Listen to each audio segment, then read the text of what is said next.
मैं आपका तहे दिल आभार व्यक्त करता हूँ और आपको मैं नवरात्रि की ढेर सारी शुभकामनाएं बधाइयाँ भी देता हूँ। और आज हमारे धरने इस मुख्यालय में हमारे धरने का आज 52वां दिन है और कार्मिक अनशन का 43-44वां दिन है। और जिसमें कि अभी एक सूत्री जो हमारी मांग है उसके लिए हमने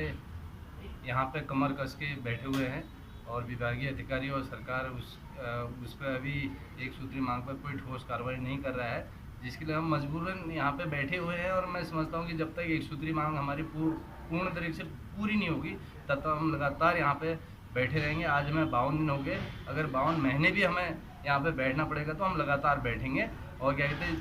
जो ये वर्षों से जैसे जिस तरीके से सचिवालय भी कूच किया था, अब वहाँ पे जो क्या आश्वासन दिया गया, क्या आपको वहाँ पे कहा गया? सचिवालय हमने कूच किया है, उसके बाद हमें माननीय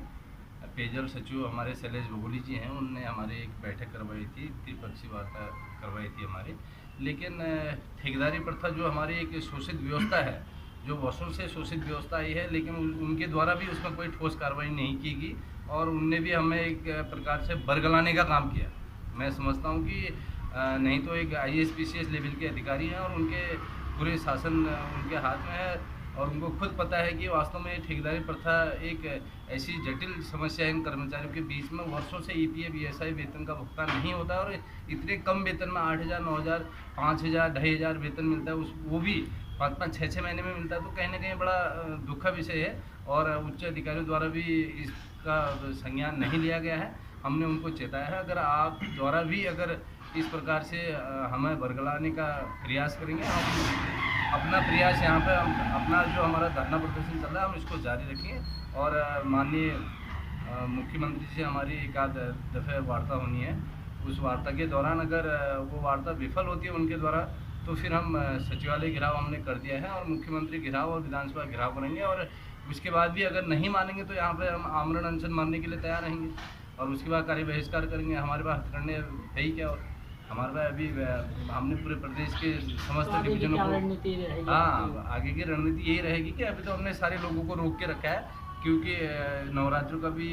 वो चल रहा है और क्या कहते हैं दीपावली भी नज़दीक आने वाली है। तो अभी हमने सारे लोगों को बना के रखा है कि हमने कहा कम स्टैंड में बैठना है, अगर ये नहीं मानेंगे तो नवरात्रि के बीच में ही हमें कोई ना कोई बहुत जटिल कदम उठाना पड़ेगा, जिसके लिए हम समझते कि हमारी तो पीड़ा है, हमारी तो परीक्षा ले ही रहा है सरकार भी, विभाग भी और ऊपर वाला भी, लेकिन हम परीक्षा अपनी यहाँ पे हमारी चलती रहेगी और जब तक एक सूत्री मांग पूरी नहीं होगी हम लगातार इसमें प्रयास करेंगे और अतिशीघ्र हम आमरण अनशन का कार्य बहिष्कार और विधानसभा घेराव या मुख्यमंत्री का घेराव इसका निर्णय लेने वाले। जिस तरीके से यहाँ पे अभी मैंने उसमें भी मिला है कि आपके जो 3 साथी थे उनकी डेथ हो चुकी है, उसके बारे में क्या आपको कैसा लगा, क्या चाहिए? सबसे पहले तो मैं आपका धन्यवाद करता हूँ कि आप शासन तक हमारी बात सुनने जाते हैं और नवरात्रि की बहुत शुभकामनाएँ और बधाइयाँ आपको। जो हमारे 3 साथी जिनकी आकस्मिक मृत्यु हो गई, जैसे एक हमारे कुमाऊँ से थे और एक रुद्रप्रयाग से और एक पौड़ी से, तो कहीं ना कहीं ये जो हम विगत 51-52 दिन से जो धरना प्रदर्शन कर रहे हैं और हमारे जो साथी यहाँ पर बैठे हुए हैं, तो उनमें से जो साथी घर पे हैं तो कहीं ना कहीं उनके अंदर एक मानसिक तनाव है कि घर में जब भी वेतन जो होता है वो वेतन हमें कम दिया जाता है, EPF नहीं काटा जाता है, ESI नहीं काटा जाता है, अगर जहाँ कटता भी है तो वहाँ उसका लाभ नहीं दिया जाता है। तो उनके अंदर जो